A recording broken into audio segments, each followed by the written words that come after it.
E aí, Davi, tudo bem? Sim. E aí, Dioguinho, tudo bem? Oi. Hoje vamos fazer o quê? Slime. Vamos tentar fazer slime. Slime, né? É.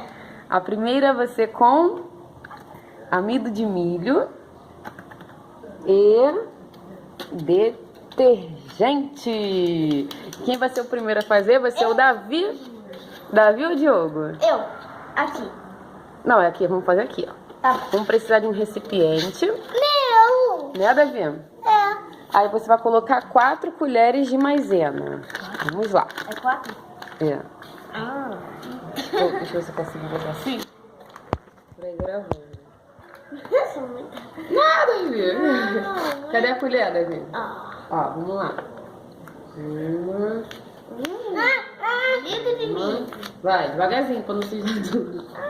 2, 3 e 4. Nossa.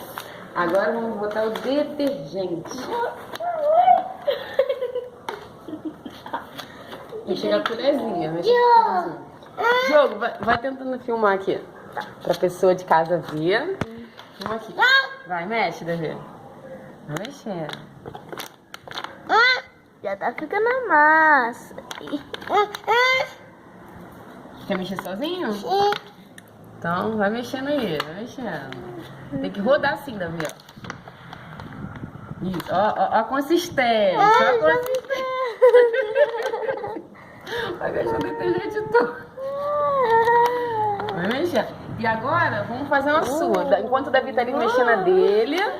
Né, Davi? Tá ficando rosa mesmo. Tá mexendo a sua, Davi? Nossa, tá ficando igual slime. Isso, Davi, mexe bem, mexe bem. Ó.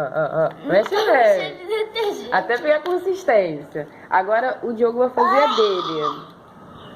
O que a gente vai usar na dele? Na dele. Vai mexendo aí, vai virar slime. Na do Diogo, vamos também precisar de um outro recipiente. Né, Diogo? O que você vai colocar? Talco. Talco. Segura aqui o celular.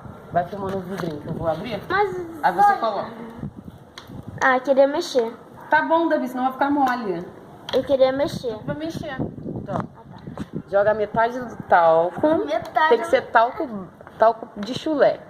Ai, Pra chulé. Meu! Bota.